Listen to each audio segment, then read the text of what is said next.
Welcome back to Get in the Cash Flow Game with K&K, where we talk about investing in real estate, cash flow, building wealth, and all the lessons we learned along the way. And if you can, do me a huge favor, please like and subscribe this podcast, share it with your friends and family. That way we can continue to bring you value every week and get bigger and better guests on the show. We've been working on this for the past few months. You know we always want to bring as much value as we possibly can, and our partner, Prime Corporate Services, is all about bringing you a service you can't get anywhere else at a price you can't get anywhere else. Whether you're new to owning a business or owning a property, or you're an experienced property owner or investor, Prime Corporate Services is not only going to help you, but they're going to make the process so much easier. So if you book a call, the first thing they're going to do for you is help you understand what your business structure should look like, your corporate structure, tax planning, estate planning, all of that. Maybe you're saying, I'm brand new to starting a business and all this sounds foreign and complicated. Remember, this company helps new people just getting started every day. They're going to help you form the entity that's best for you and walk you through the process. Before I found this company, we paid thousands of dollars to other attorneys, CPAs, and consultants to try to understand exactly how we need to be structured to be as protected as possible. We've also gone the other route and used online platforms to form entities which unnecessarily put us at risk. You guys, you don't have to do that with this company. They'll do all of these things for you at a reasonable price, so you never have to think about saving money at the expense of exposing yourself to liability. We've searched high and low, and you will not find this much value anywhere else. All you have to do is schedule a free call today. Just go to primecorporateservices.info/GITCG. Once again, that's primecorporateservices.info/GITCG. We'll also leave the info for you in the show notes. So Dustin and I met.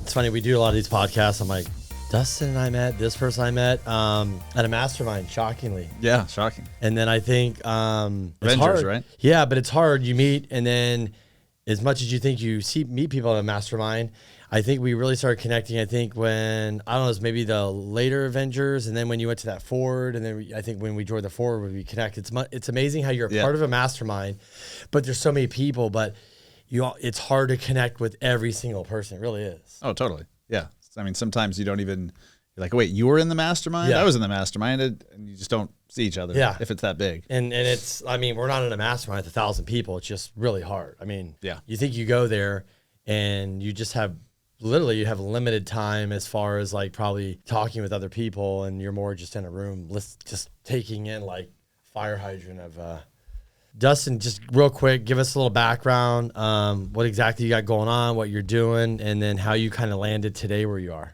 All right. So we have about 6 hours, right? Yeah. Good. Yeah. No, I mean, I can really sum up like a 12-year journey pretty quickly. So I'm a real estate agent, have been for 12 years. When I started out, I didn't know shit about shit. Or what does Ruth say on Ozark? I didn't know fuck about shit. Fuck about shit. Yeah.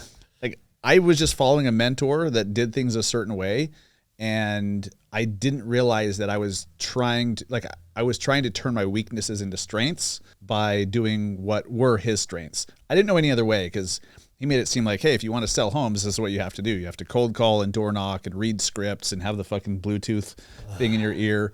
And so I did that stuff and hated every second of it.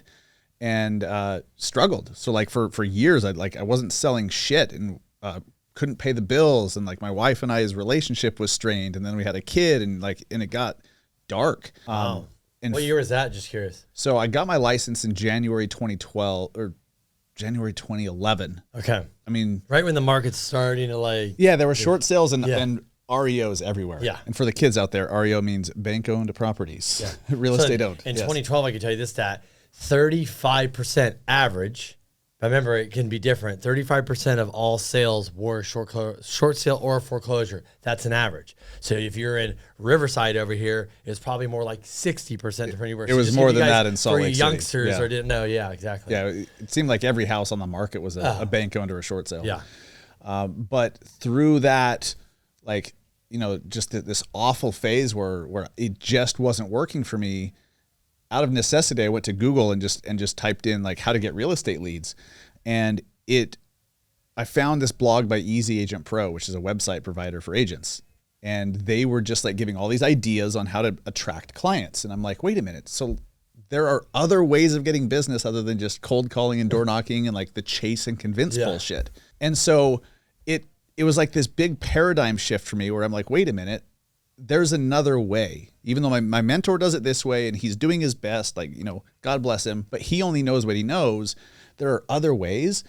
And so it taught me that I can put out content. I could write a blog article. I could do a video. I could do, run ads and attract people that want to work with me.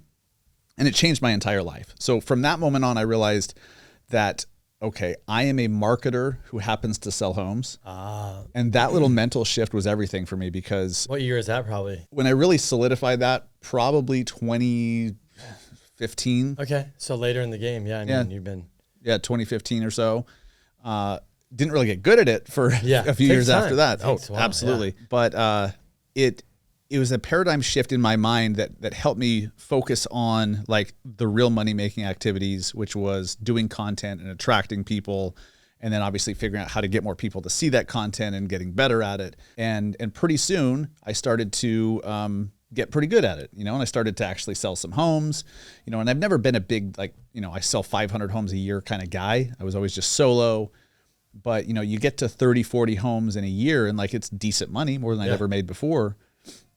And I just started to, I'm like, wait a minute, there's all these other agents that are a step or two behind me. And it was still so fresh in my mind, like that pain, that sting of struggle and not being able to afford it sucks, your bills. Man. It's tough in the beginning. It's crazy.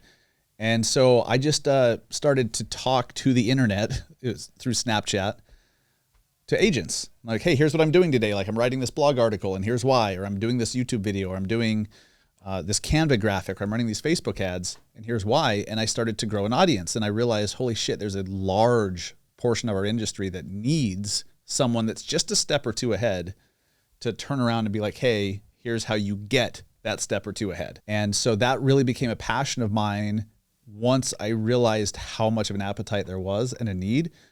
So then I'm like, okay, how do I help more agents? Like, yeah, I want to sell more houses, but how do I help more agents? And that led me to start my podcast just over 5 years ago. Okay. And, that has steadily just kind of, caught on within the industry. And now I don't personally sell homes anymore. I have agents that do that. I want them to sell all the homes. I just want to coach and train and mentor agents. And so all day, every day now I'm just pouring into agents, helping them to be more profitable, attract more business, rethink, like actually running a business versus just like doing one deal after another.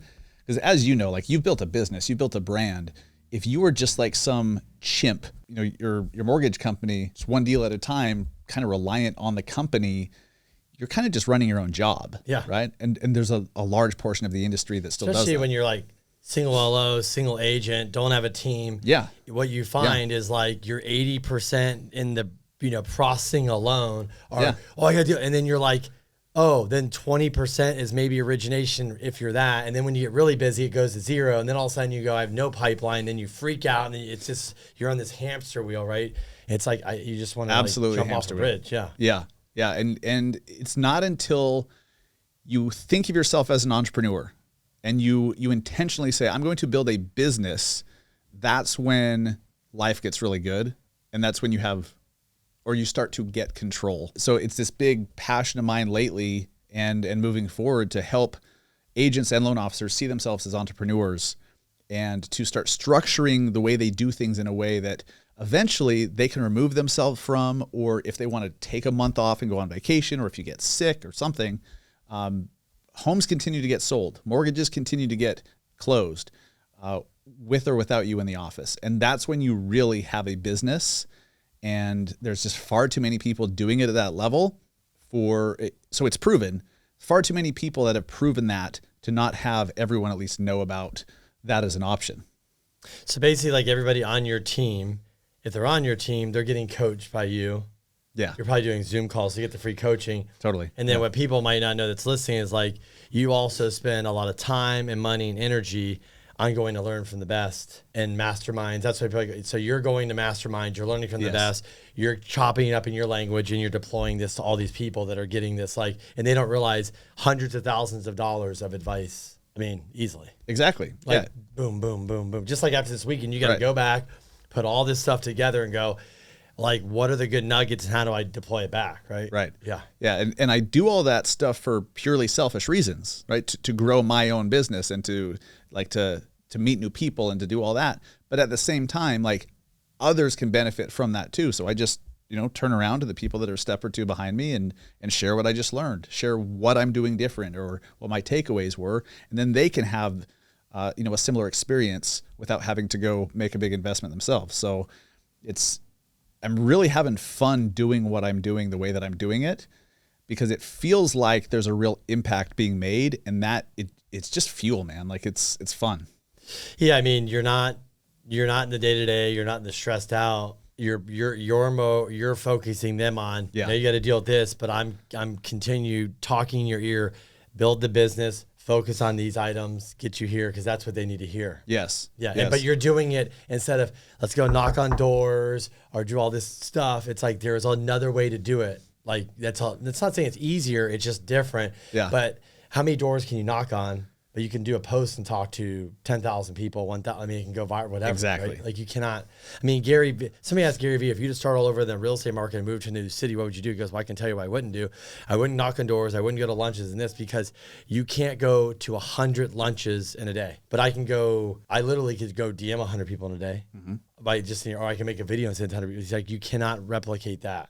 So he goes, I would just do that. I would start a Facebook group or whatever. He goes, that's all. I wouldn't do that other stuff because I don't want to go to lunch. It's a waste of time. And if you don't get the business, it's like you could have just spent the time doing this. So it's leverage. Yeah. The same reason why you have built a business is for leverage, right? So not only can you make more money, but you can help more people, right? Yep. And like those two are hand in hand, by the way. It's hilarious to me that people are like, I just want to help people. Cool. The way you help the most people is to build a giant fucking business, like to have a bunch of people who can help a bunch of people. Yeah. One person can only do so much. Yep. So, video is leverage. Yep. In marketing, there's leverage. Video is literally leverage. So this video right here could be seen by 100 people, 1,000 people, 1,000,000 people, and it's not going to take us any more time to do it. Yeah. It took us the same amount of time to record this. Probably get a lunch. Yeah. Probably, yeah. So like you could spend 2 minutes doing a video that 10,000 people see, yep. Or you could attempt to knock on every door in a neighborhood that takes you a week or two. Yeah. And look, it all works, but some work better than others. And leverage is something that real estate pros don't consider nearly enough. And I believe it's because they're not taught to. No, I agree. So what are you kind of so somebody's on your team, what are you like right now, what is your focus? What are you probably like, what information are you deploying to them to say, this is where we should, like, it's 2023, we're shooting this, it's almost February. Yep. This will probably get launched in a month, whatever, it doesn't matter. It's 2023 markets. It's funny, I posted something today on a platform just to see, because some ding dong from Goldman Sachs wrote this article. There's 4 cities. It's going to be like 2008 like crashes. One of them is San Diego. So all these people are kind of like going viral. I saw that. Yeah. Yeah. And so I wrote something kind of like buyer's market or crash. And all I did is say, wow, it's crazy that half the media is saying this and half the media is saying that. And I just put posts of all the, inventory and all this clearly showing. I'm like, you and I can't predict what's going to happen in 10 months. Nobody predict COVID. We can't predict if some nuclear war or something. Yeah. But today's data would have to dramatically change by some crazy event, probably, if we agree, to have a different market. So I'm looking at that going, to me right now, it looks like there is a buyer's market, but if rates trend down and inventories pick up, it's going to start turning into maybe a seller's market, which is kind of crazy to say, but it's like, so I posted, there's all these agents from all these other places commented like, no inventory. I got out there. Okay, so we're all on the same page here. Yeah, we're back to multiple offers in most of the country. Yeah. So I don't spend a lot of time talking about market conditions because I don't feel that they're nearly as relevant as the establishment in the industry makes them feel like they are. Yes, it's important, of course. Like, the rising tide lifts all ships, but a lowering tide lowers all ships. Yeah. Right. So, I mean, we saw that over the last 6 to 9 months. Yeah. Even the best were, they saw fewer sales. Yeah. So that's real. However, for the majority of people in real estate, they're just trying to like go from 20 to 30. They're trying to go from 30 to 50. We want to make money. Yes. We want to help people, but we got to make money. Yeah. And what the fuck does the absorption rate have to do with that? Yeah. It doesn't. It's what are you doing on a daily basis? How many people are you getting in front of? Are you increasing your visibility or not? Because if you're not increasing your visibility, your competitors are. So we spend a lot of time just getting people off their ass. And I mean, that's harsh, but there's so much fear and an unwillingness to suck in the beginning that happens. And you see this all the time. Like, I know I need to do video, but I'm nervous. I know I need to do a video, but I'm just so uncomfortable on camera. That's crazy. I know I need to do this because it's 2023. This is not 2015 where like, it'd be a good idea to do video. Yeah. It'll help. And you're like, what am I even doing here? Right? Yeah. Nobody even knew. And now it's an absolute requirement. Like it's a must. Because it's like having car insurance or something. I don't know. It's like you have to, because if you don't have it, all of your competitors are doing it and they're doing it well, and they're just gonna eventually make you forgotten. Yep. Like your clients, your best friends, your neighbors are going to forget you're in real estate. So we've got to get people off their ass, or at least over themselves, or out of their own way enough to just start recording, start publishing, start learning how to do better stuff, which requires being pretty shitty in the beginning. Like you have to endure the suck. And if you can't endure the suck, you're never going to get far. But if you're just willing to suck for a short period of time, pretty soon you get good just through practice. And then you have control. You get so comfortable. It's crazy. You get comfortable. You have control. You start attracting the right people. And you can't do that in 30 days. No. Like, I mean, sure, you can have some growth in 30 days, but like it takes 9 months, 12 months, 18 months or more. And it's just such a hack, but there's such an unwillingness to do crappy videos. And I get it. It's hard, right? Remember when you started, like when I started my podcast, when I started videos, like they were god awful. Yeah. But I just kept doing them. And pretty soon I'm like, I guess I kind of figured this thing out. Yeah. Because you have to kind of have your mind. How do you do it? I go, you can't worry about today. You got to go, God, imagine where I'll be in 2 years. Yeah. That's what I thought about. Like, just keep going. Oh, better. And then all of a sudden, you hear, what are you doing? And then it's like, now everybody's like, how do you do that? Oh, now I'm there. Oh, isn't that wild? Yeah. Yeah. Like you become a leader just because you did a thing horribly over and over and over and over until it wasn't horrible anymore. And that's literally how it works. Like that's how it works. And that's how it works with anything else in our life. When we learn to drive, we were pretty fucking bad at driving the first few times. I remember the first time I attempted to get on the freeway and I freaked out and like went over into the emergency lane and stopped because it scared me. Yeah. Like, and walking and like learning how to ski, you suck until you do it enough times where you don't. And it's a mission of mine to help real estate pros to just start posting shitty stuff so you can learn how to do it in a non-shitty way. And pretty soon you have control, you have visibility, and you start getting business. Yeah. So we do something here we kind of came up with where I keep it simple. I was doing too much. So I never went after realtors. So I've been doing this 19 years. Crystal and I have been fortunate, didn't really do much marketing. It all came in the door referral. And so I'm like, I'm going to learn all this. And then right about the time when there's going to be a time where I'm going to basically be like, okay, it's going to be time to teach realtors. And as I was learning it in the quiet and doing this, I said, this will be my value. Like, if I can bring leads to realtors, okay, cool. But how am I going to get leads?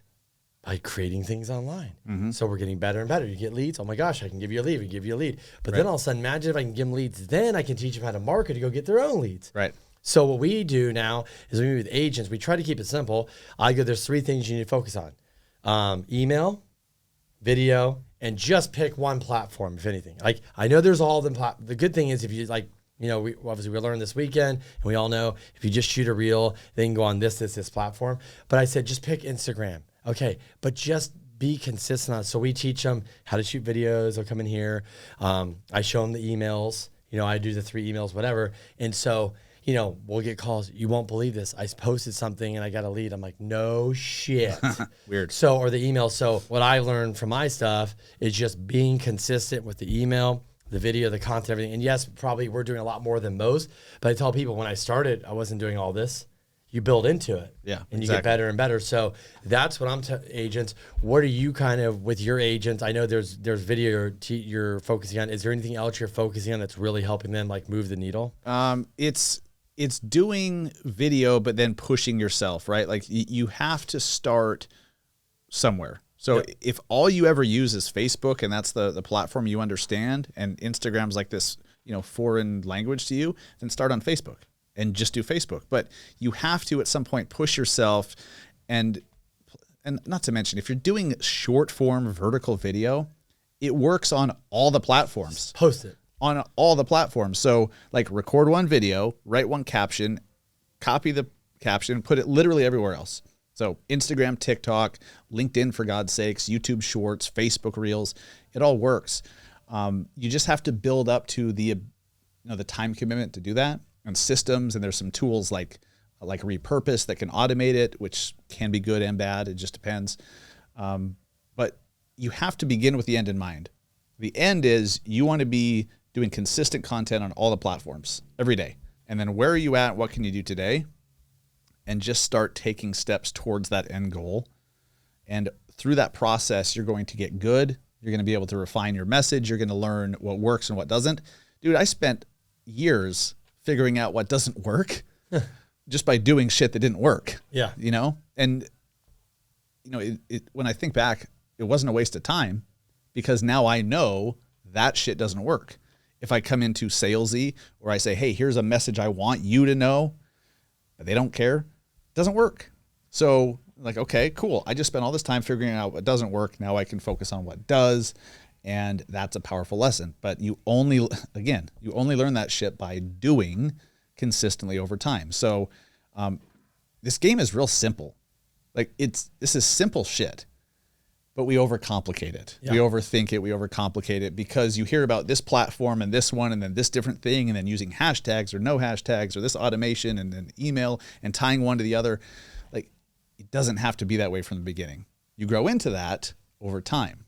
And as long as you're moving in that direction, I think you are, and pushing yourself, something to be proud of. And I think that you will stand out above your competitors for sure. So obviously, we're around a lot of these great guys, have brands. I've talked to a lot of them. One of the things I'm going to be focusing on is YouTube, which is really, it's tough. It's a different platform. Yeah. It's a search engine. Yeah, exactly. Yeah. So we have stuff up there, but it was more like we just threw it on YouTube. It wasn't shot for YouTube. And you know the difference, right? Like, totally. You're like, what do you mean? I'm like, there's a certain way you shoot on YouTube and you can throw videos, but you're just not going to get it. So yeah. I've talked to like all the guys and everything, and this guy was this guy worked for Mr. Beast. He kind of has a consulting firm, and I just saw him. Oh, Graham Stephan interviewed him, and he's like, "What's the trick?" And he goes, "You can hire somebody." He's like, "Let me just be honest." He goes, "What you need to do before you do anything, and this is what you're kind of is like, shoot 100 videos on YouTube the best you can." And he goes, "And what you're going to find is the first 20 you'll learn this, and then by the time you get to 100, and if you were to hire somebody like me, the questions, the conversations you're going to ask is, so you're going to pay me to get you to 100. I'm not going to blow you up because we got to learn." So he goes, shoot 100, figure it out, get learn yourself, then go get an expert, right? And so for YouTube, that's what this guy says. He's on he helped Mr. Beast really launch. He obviously has many of those guys, but Alex Hormozy, for example, he recruited a guy from Gary Vee's team, set him down, and said, "This is what we're going to do." And it's consistency. But Alex Hormozy's like, "I shot podcasts for this long. Nobody knew the hell I was." Like these guys, like, why did they just blow up? They didn't just blow up. Right. They work behind the scenes. Yes. But you never know, as our friend Dan Fleischman says, the one post, the one time, the 1 minute, the one podcast could just be the one that goes viral and changes your life. And that's literally what happens to people, right? Yeah. So kind of like the point you're saying, that's what I said is, so when I'm sitting here saying all the videos I done when I learned YouTube, I'm like, all right, I'm just going to go back and literally take this strategy and do the best I can on shooting with the best hooks, the best this, and go for it in 100 videos. And once I get there, then see where my mind's at, where everything's at, and see what I learned. I like to think of it as quantity finds the quality. There you go. I like that. Far too many people are just focused on, I'm not going to post today because I don't think this one's going to do very well. How the hell do you know? Like, and the way that it works, any content creator knows this. It's the shit that you spend all the time on. You think that's going to be the viral video. It's going to blow up. It doesn't. It just kind of, and then the random little shaky, grainy video with bad audio that's 15 seconds long that was just kind of an afterthought where you're stuck in traffic, that one blows up.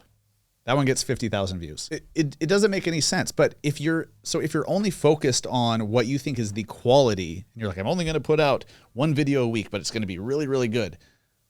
You're not letting quantity work for you. You put out 100 videos, you put out enough of them, and pretty soon, like the good ones reveal themselves. And sometimes they make sense, sometimes they don't. Yeah. Sometimes you're like, I don't know why that one blew up, but it did. But had you not posted that stupid little video, like there's been so many times where with a podcast episode or a video, I'm like, that sucked and I don't want to post it. But then I'm just too busy and too stubborn to redo it. So I put it out anyways, and I get the most engagement on those. It's wild. So quantity is what you should focus on, and the quality will just reveal itself. Yeah, I mean, it's like take Ryan Serhant. If talk about realtors, he's like, I'll spend all this money on production to do a walkthrough, but he goes, when I vlog it more and it's not the production's not there, he goes, I've gotten more views on that than when I spent all this money. He's like, well, why the hell am I doing that? Totally. Yeah. So there's a guy we know here, Rich Summers. He has a podcast, local, kind of just got into the real estate game, into the Instagram, all that. He did a whiteboard video on how to do your LLCs, how to break them down. I think the thing, I don't even know what it is now, but I know last time I looked a month ago, it was 1.3 million views. This thing went viral like insane. Yeah.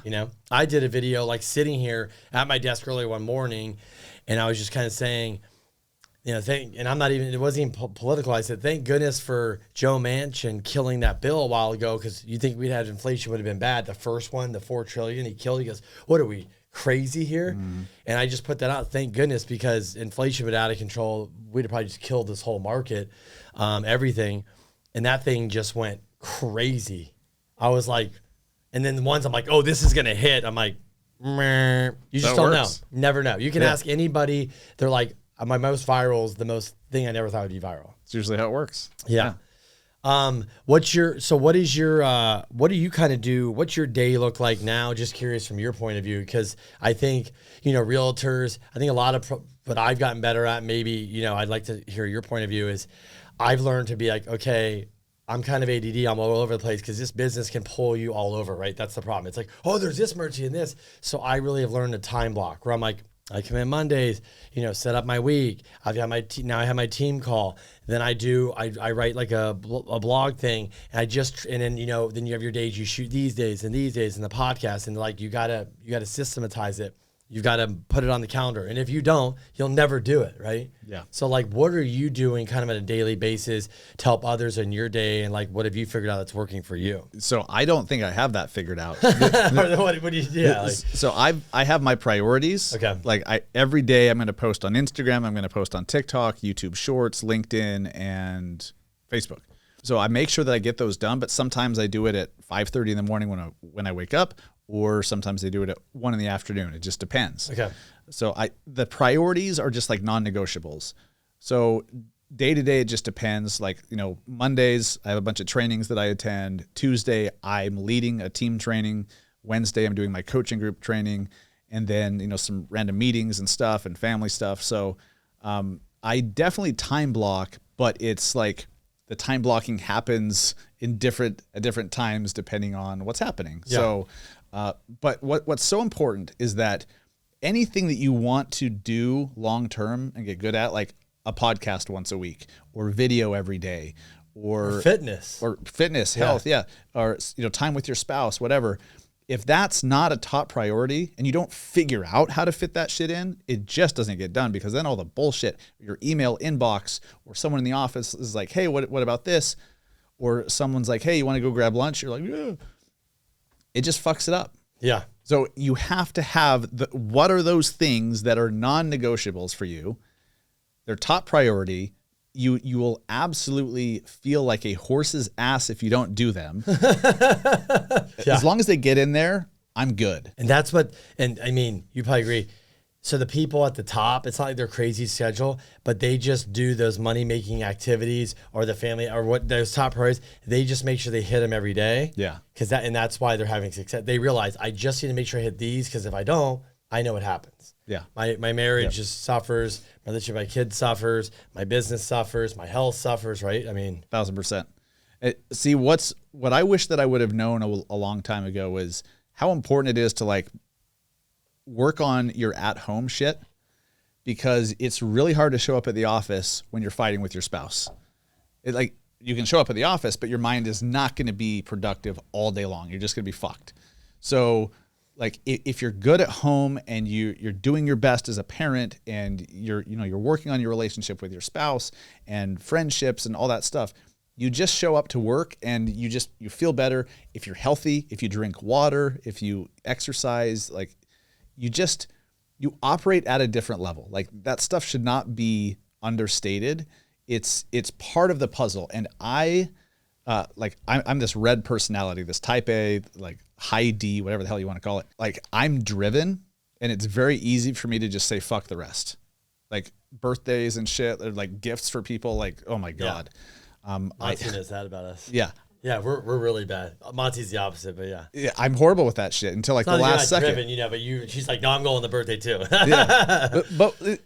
We want to do that stuff, but it's just kind of like back burner. And to me, it's not like I care about these people any less, but like the goal is the goal, focus like a motherfucker on that.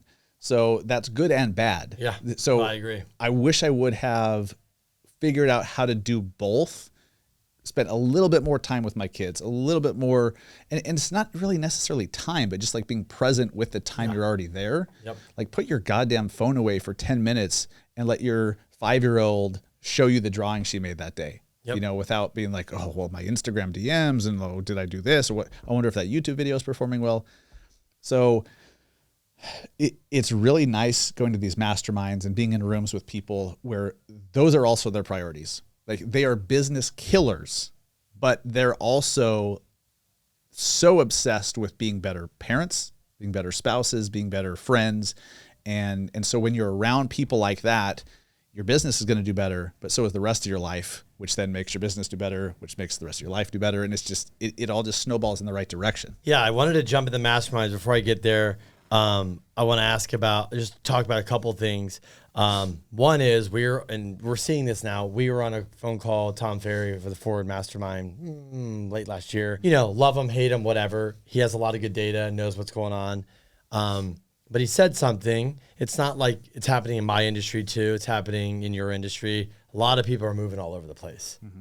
Lenders are shutting down. Brokers are shutting down, right? LOs, it's slow. They're like, I'm going from retail to broker or this company. They're getting paid. And then obviously Tom said, you're going to see more people move in the next 6 months in real estate. And literally, I feel like, you're seeing that, but I'm like, wow, a lot of people are moving around right now. There's companies, we were talking the other day, companies coming up, companies having problems, probably companies cutting staff. You're in that, right? And you're talking to people that might want to come over to your team and stuff. What's your kind of thoughts on that? Because you're in that space. And also, what is it that you think somebody is looking for? And then what do you think somebody that's struggling should be looking for? I know I kind of a couple questions there, but. No, amazing questions though, because I love the conversation that comes from these. What I didn't understand when I was new to this industry was that, the best marketer wins, not the best agent, like the one that studies the contracts and knows all the addenda and the best known person wins in the market. So I wish that I would have focused more on the marketing from day one. I eventually figured it out.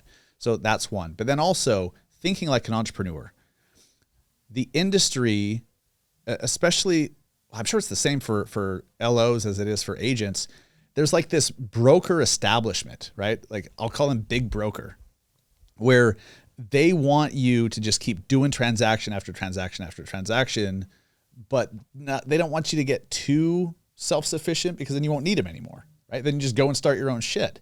So they want you to just keep producing, but they're not going to teach you how to be a business owner. They're not going to teach you to think like an entrepreneur. They're not going to push you into personal development. They're going to get you hyped up, rah, rah, rah, go make your fucking calls. right? So you can go sell some more homes. It's super common, and most of the industry is with one of these traditional brokerages. So I'm not like, yes, I want certain people, entrepreneurs, like-minded people to join our team. What's just as important to me is that agents see what time it is. Like there are so many there's a modern way of doing business as an agent now, and same with an LO. But most don't know it because, I mean, the brokers don't tell them. Yeah. Why would they? Because then they'll just leave. Yeah. So I'm all about just opening eyes. Like, hey, there's a better way. Here's how you can structure your day. You can decide what you want your lifestyle to look like, and then reverse engineer what you want your business how you're going to structure your business to get the lifestyle. Everyone has it backwards. I had it backwards. I thought that the ladder of success in real estate was get your license, sell a bunch of homes, so then you can become a broker, then you can start your own brokerage, and then just do that. Then I started to learn about teams, and I'm like, why would I start my own brokerage if I could have all the upside of a brokerage under another one that handles all the legal bullshit and the payroll? And you have leverage with them because you're like, have a team. And I still have the leverage. You're a big freaking deal. Yes. You're like basically you're an entrepreneur in a way. You're like your own company under a company. Exactly. Yeah. And so I was hell-bent on starting a team, and then I realized, wait, there are actually other ways. Nothing wrong with that. Like that's a fantastic model. It's proven. It's I mean, there's agents that sell 2,500 homes a year out there, 1,000 homes a year. It's crazy. Like here in San Diego, there's a couple teams that are selling north of 2,000. It's nuts. On EXP, like Daniel Beer, the Kyle Whistle, Kyle Whistle rang the bell with right. Yeah. Like these guys have these businesses, and it's amazing. But there's another way. Like I've structured mine in a different way where I'm not a team leader. I'm a mentor and a coach. And so someone can join us where it doesn't cost them any money out of their pocket. There's no extra commission split. It's just, hey, come work with us with our brokerage, and then the brokerage pays me whenever they sell something. So I only get compensated when our agents sell homes. And you're part of a support team. Yeah. Who's on that support team? Well, so there's me, there's my mentor Clayton, there's everyone that's kind of like producing and selling homes is just like helping everybody else. Yeah, it's just like a big community. It literally functions as a team. And so like there's this modern way of doing it to where I don't have like an actual team and an office and commission splits, but we have the same upside as that while everyone's independent. We're a team of independents. We're not the only ones that do that. So I wish that I would have known that existed 12 years ago. It didn't really. Yeah. But it does now. And so I just want the industry to realize that you don't need to be reliant on your broker or your team leader forever. Because if you are, you're not an entrepreneur. You own your own job. And that's fine. Some people like the security in that, where they just show up, there's leads in their database, they call the leads, the clock out, go home. It's more like a job than a business. Yeah. Yeah. And there's a place for that. That's totally fine. But for those who don't want that, those that want a great lifestyle, great income, fulfillment, and just keep growing, there are other ways. And it's definitely a passion of mine to educate and open some eyes on the different ways of doing business. And this is why people are moving around a lot, I think, because people are just not happy. Exactly. I hear they don't have support. I mean, they hear when I talk about, well, what do you mean? Like, yeah, our team doesn't do anything smart. There's no calls. There's no nothing. There's nothing to plug into, I guess, let's say, right? There's no outlet to plug in. They just feel like when you're making money and, you list the price, it's easier. It's like, but now they're like, where's the support? Most brokers extract. Most brokerages extract from their agents. That's it. Like, hey, go sell a bunch of stuff, and then like maybe they raise fees on you, or like there's a couple of the larger brokerages that are renegotiating splits with their agents after the fact. They're like, well, we actually need a little bit more from you now. Shouldn't it be the opposite? Yeah. It's just wild. That's a problem. It is. So I think the more models like what I have and many, many others have, the more that is discovered, people are just going to start moving because they're going to realize maybe I don't have to be stuck with this. This isn't the only way of doing things. Maybe the grass really is greener over there. Maybe there is something to that. I was with a flat fee brokerage for the first 7 years. So they only took $500 per deal. Wow. And no commission split. It was just $500. And I thought, everyone else is stupid because I'm only paying $500 and you're doing a 70-30 split. What an idiot. Can't you do math? Well, what I didn't realize was my brokerage didn't give me shit except for .loop premium. Yeah. You know, woo. Yeah. It was like a $40 value, Yeah. right? But I didn't get anything. I thought that was good because they left me alone to work in my basement, head down, doing my own shit, which I valued. And then I started to, some of my friends left Keller Williams, went to EXP, and one of them was going to start her own brokerage. And they're like, no, you got to look at this other model. And I'm like, wait, the brokerage does all that? Like there's other income streams, there's other ways of producing income, not just selling homes and commission. And then like you get to like have business partners that you're like they only make money when you sell a bunch of homes. So you can get coaching and mentoring basically for free from people incentivized to actually help you. I'm like, that's different. So I made this transition from the cost of a transaction to the value that a brokerage can provide. It took me like a year. Wow. You know, because it was all about dollars and cents. And then I realized, okay, there's so many more dollars and cents over here because of the big picture and what, you know, proximity to people that are ahead of you, who already have a business that you want, helping you. But it starts with a willingness to look at what else is out there. More people are doing that now than ever. Because they're slow and they have the time. Yeah. But far too many are just looking and then they're like, eh. And they don't realize your ass is in the wrong seat. Like your goals are here and you're here and this path will never get you there. You're not in the right vehicle. You can't get here when you're seated here. So they have to go somewhere. And that's where people get stuck. Why do you think there's such a big failure rate too with real estate agents, right? There's a pretty big failure rate when people get started. Is it procrastination? They don't get plugged in, or business in general, you know? Yeah. But I mean, it's hard. I probably should have quit in the beginning. I honestly, it served me to not have options. I didn't know it at the time, but I felt helpless. And I'm like, what the hell else am I going to do? Like go be a cashier somewhere? Like there were just no other options. I didn't have a degree or any of that bullshit. So I just kept sticking it out. But it's hard. The problem is when you don't have anyone else to kind of hold your hand, someone who's already been where you want to be. If you don't have someone like that, you're just beating your head against the wall, hopefully figuring it out. And that takes a long time. And most people can't. And part of it is also they don't think like an entrepreneur. They're used to being an employee somewhere, and then when you go get your license and now you have to like run your own business, but you don't think of it as that. You start wasting all this time and you're doing the wrong shit, and pretty soon you're like, I'm broke. So partnering or partnering with somebody or getting a mentor or hiring a coach who has already done the thing that you want to do is such a hack for life in general. But if more agents had coaches or mentors or a support system from the very beginning, the failure rate would be much less. But they're, stuck figuring it out themselves, and most don't. Interesting. So let's jump into the mastermind game. That's been, obviously, we're both doing a bunch of that. Yeah. We're part of Vengers, Ford. Ford is very focused for our industry, which is great, right?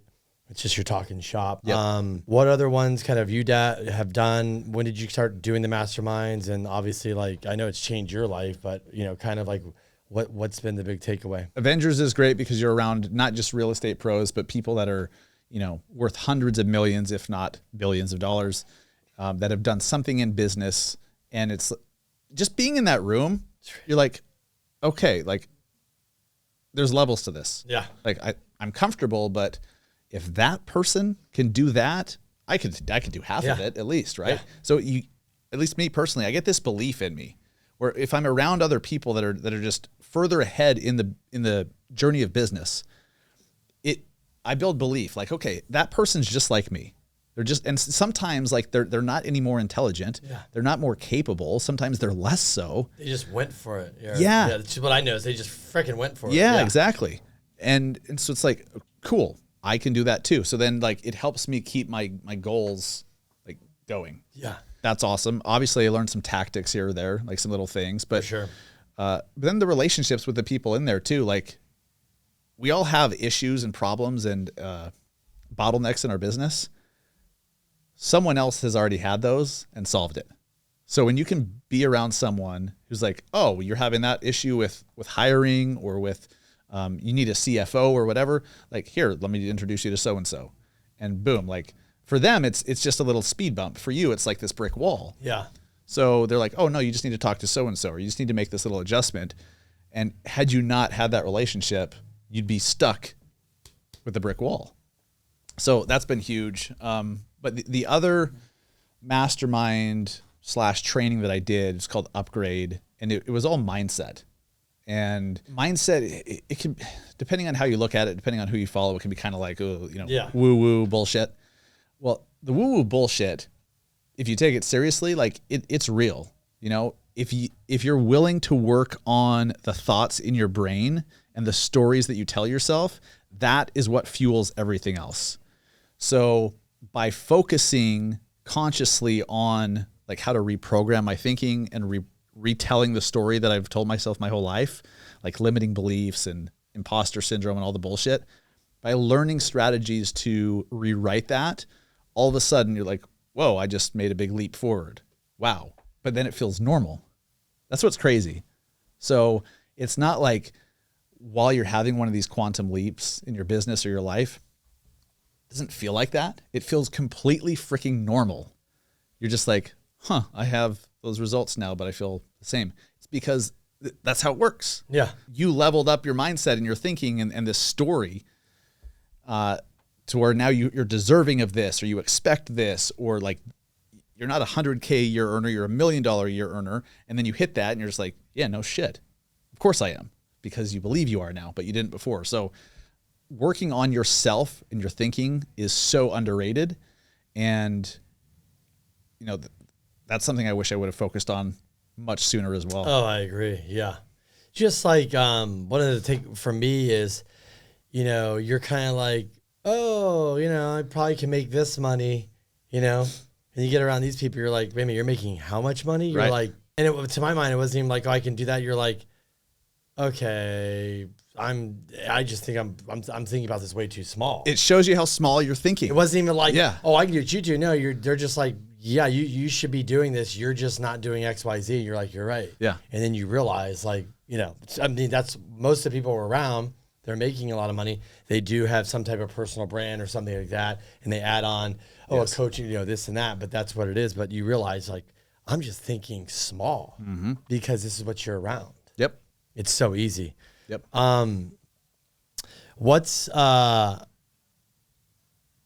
Where can people find you? What's the best place to connect with you, to like learn more about what you do? And maybe like, are you getting a lot of people now? You guys joining your team, talking to agents all the time? I'm sure, right? Yeah. Never enough. Yeah. No, I know, right? Always looking for more amazing entrepreneurs and, what's the word? Ambitious people. They know that they're capable of more. They're not quite sure how to get there, but they want in. I want those people. I want to be around those people, because it's all about the journey together. So, if anything that I've said here resonates with you, just check out the podcast, Massive Agent Podcast. Yeah, your podcast is. What's great about being an online marketer is you're pretty easy to find. Yeah. So, yeah. You type Massive Agent into something and you'll find me. Yeah. Instagram, YouTube, the podcast. So, yeah. What are you excited about this year? Most excited about for 2023? Hiring, scaling. Yeah. Yep. I was talking with my mentor earlier today, actually. And he runs a team of, he has like 50 agents and staff. He's in Virginia, 50 agents and staff. And he works like 2 hours a month, but they sell like 700 or 800 homes. Jeez. And it's because he built a business. So he has an office manager, he's not required to be there anymore, even though it's his face and everything on the deal. So like he's figured that game out. He's steps ahead of me on it. And I was talking to him about it. And I'm like, dude, I want to do all these things, but I'm limited with how much I can do. So I know I need to hire, but then I have these limiting beliefs around hiring, and then I procrastinate for whatever reason. And he's like, dude, I've been there, so let's do it together. And having a relationship like that is priceless. this is somebody that because we're business partners at our brokerage, I get access to him, but I couldn't hire him. First off, he's not for hire, and if he was, I couldn't afford it. So just being linked with or in proximity to people like that is such a blessing, and everyone can do it. Everyone can find their version of that. I would encourage them to do it, whether that's joining our team, joining another team that thinks similar or operates similar. Get out of your damn basement and partner with someone who's already there. Who's your hire? Who do you think you're going to hire? I need people to do graphics. I need someone to help with events and everything around planning and implementing events, both online and live. And then some more video people, and then an assistant, like a true assistant, because I don't have a true assistant. I have I outsource some things, but I need a true assistant to like an executive assistant or something. Yeah. Yeah. That's just handling stuff. Yeah. Like, I need new tires on the car. Like, I don't want to deal with it. Like, yeah, because it's all this little bullshit that we all have in life that just distracts you. Yeah. And when that's the thing, the other thing about this mastermind, when these guys are like doing what they want to do every day, they're like, oh, I don't do that shit. What? They don't do any of this stuff. Yeah. That's the bullshit that you do every day. Even Tom Ferry said, like, why are you cooking? Why are you cleaning? If you are, why are you doing any of this stuff? Yeah. Get rid of it. And Crystal and I we get rid of as much as possible. What we really need is, like we realize we need a really good executive assistant that can just handle all. It's just bullshit. Yeah. And it doesn't go away. It's part of life. right. It all has to be done, but it doesn't have to be done by you. No. So, and look, not everyone's able to just go outsource everything right away. I get that, but there's something like stop mowing the damn lawn. Yeah. If someone will mow your grass for $30 a week, do that. Otherwise, you're working for that money. Yeah. Like if someone's going to go put your signs up for $15 and you're like, no, I'm going to do it to save $15. You're working for $15. Do you not realize you should be worth hundreds and hundreds, if not $1,000 an hour as a real estate pro? So you got to work towards that. And it starts with the little things. And then, but once you start outsourcing shit, it kind of gets addicting. Oh, no, for sure. Yeah. But there's levels to it when it's, you need like a CFO or, like a full-time hire and there's payroll. Like then for me, that's where there's been some limiting beliefs that I am working through at the moment. Yeah. It's when, obviously, Jessie Lee. Mm-hmm. So one of the things, because I was like, wow, she's incredible. She's amazing. Yeah. But when we were at, Neil's Van Vegas, we went to dinner with her and we hung out and I was like, I feel like your life's changed. Like you have more freedom. And she's like, yeah. I'm like, what'd you do? She's like, I finally hired a COO. And she's like, I want to launch something. It's like, cool, I want to launch this. It's not that she's not involved, but she's like, this other bullshit back and stuff, go figure it out. Yep. And I talked to multiple people, and they've hired these COOs, right?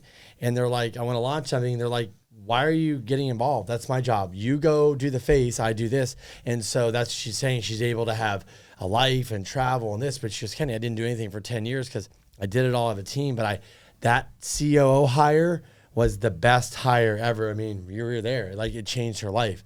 So she's able to scale and launch multiple things. So that was like, when I remember hearing that, I was like, okay, it's like, she's like, I had the executive assistant, but that's not a COO. Right. Executive assistant's like, I need the new tires, I need this. A CO's like, hey, I'm going to launch a coaching program. Cool. You need to figure this shit out. I'm the face of it. I'm going to bring it in, but you need to figure out the back end. We can meet, but like, you figure the game plan. Who do we need to hire? What are we doing? Like, go.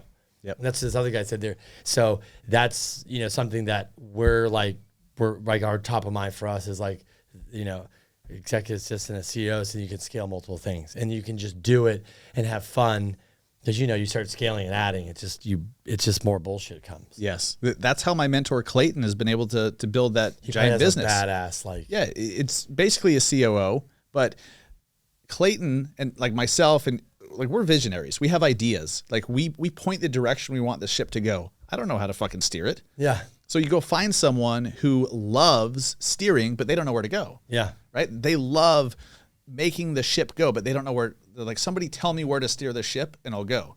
So you need each other. And what I'm learning is like, yes, it's in the beginning, you got to wear all the hats, But if you are a visionary, you need an implementer, a COO, who can make all the ideas you have make the vision happen.